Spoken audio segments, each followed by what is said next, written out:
Hey y'all, welcome back to Taya's Travel Tips. So today we're going to be talking about documents, which ones you need and what are they good for.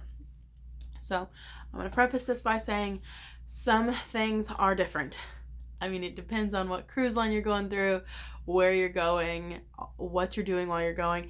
I even heard that some Alaska excursions require a passport if you do certain things. That's something I had never heard of until I was trying to do a little research for this video. So, passports, yes, they're great. Yes, they're recommended, but you don't have to travel with them.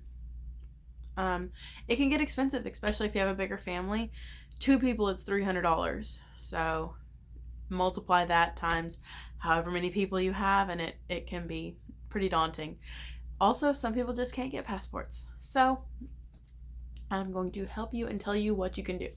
So, I'm going to preface this by saying I do not have a passport. So any cruises that I have been on or talked about being on did not require a passport. So the one place that I know that is different and does require a passport is a place called Martinique. That is the only place that I have heard that requires a passport in the Caribbean. Now there might be other countries that do. So how can you travel without a passport?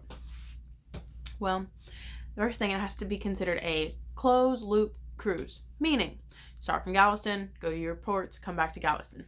Start from New Orleans, go to your ports, come back to Galveston. Start from New York, go to your ports, come back to New York. Did I say Galveston? Anyway, so start from one port, do your ports, go to the same port, whatever the city is.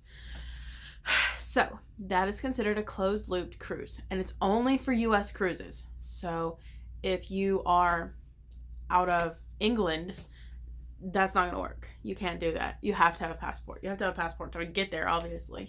But I've done a Panama Canal cruise, didn't have a passport. I've done 7-day cruises, didn't have a passport. 4-day, 5-day, didn't have a passport. So it's just what you are wanting to do.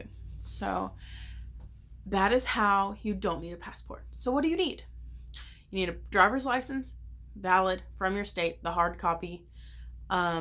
Is what is recommended. I'm sure if you just get your paper copy, you can figure it out, but that would scare me. Anyway, so hard copy of your driver's license or ID and a birth certificate. So I always go by the seal. If you can feel it, then I know okay, that's the right one. I've gotten ours at our county clerk. So that's how we get them. But we travel with IDs and birth certificates.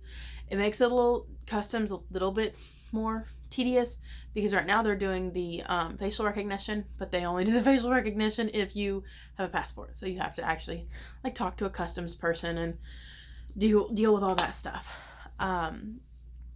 So kids, so anyone 16 and up has to have a driver's license or an ID. I have heard of people using school IDs. I would not recommend that. We're going with a 13-year-old this time, and he already has an ID from our local driver's license place because I just want to make sure he could get it when he turns 16, and that is what we're doing, and that is how we're traveling with him. So I do not recommend taking your school ID or anything like that because that would make me so nervous. Anyway, so under 16 just requires a birth certificate. I have had them quiz them on what's your date of birth and what's your name and all that kind of stuff before.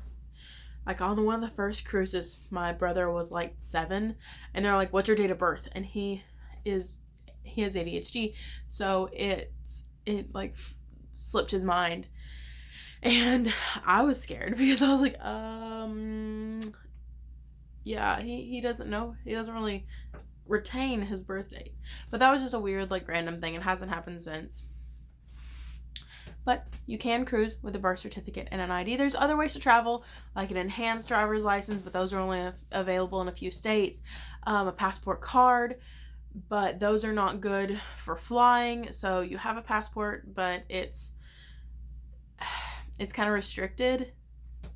So if you're gonna get a passport card, I would also recommend getting a passport ID. If you're gonna get a passport card, I also recommend getting the passport book, which is the traditional passport that everyone pretty much has. So if you have any other questions, comment down below. I will do my very best to answer them. See you next time on Taya's Travel Tips.